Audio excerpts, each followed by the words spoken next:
Investing in AMZY or TSLY or any covered call ETF should never be equated with owning that actual stock, but just cheaper and with a dividend. This is going to be like your ultimate little mini guide to covered call ETFs, the pros and the cons and some alternative suggestions. But before I get into it, you got to do this one very important thing.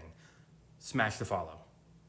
Hey, thanks. ETFs that sell covered calls based on one single stock are not the same as owning that individual stock. Which actually, when you think about it, seems kind of odd because isn't their largest holding that stock? I mean, don't they have to own that stock to sell the covered calls?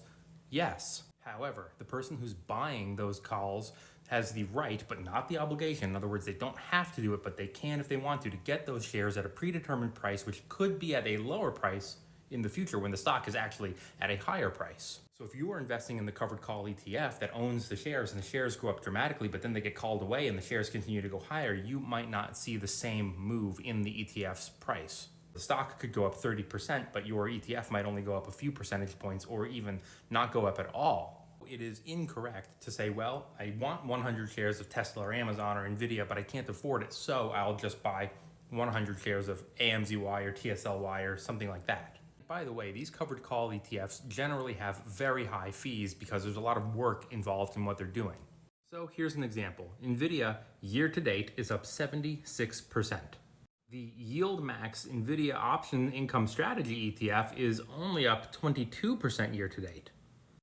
So even though the stock might have a high dividend, the actual stock could go up even higher, like you just saw with Nvidia. By the way, those dividends aren't set in stone. They're going to change every single month based on the volatility of that stock. So if the stock becomes less volatile over time, well, here's an example.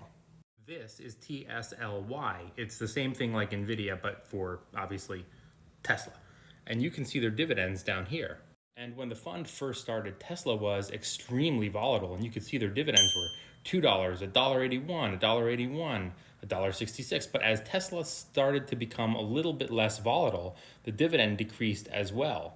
You can see here it was just 80 cents. Since the fees for these tend to be kind of high, you do have some options. One would be to sell your own covered calls. However, in order to do so, you need to first own 100 shares. And in companies like Tesla or Nvidia, owning 100 shares can be pretty pricey.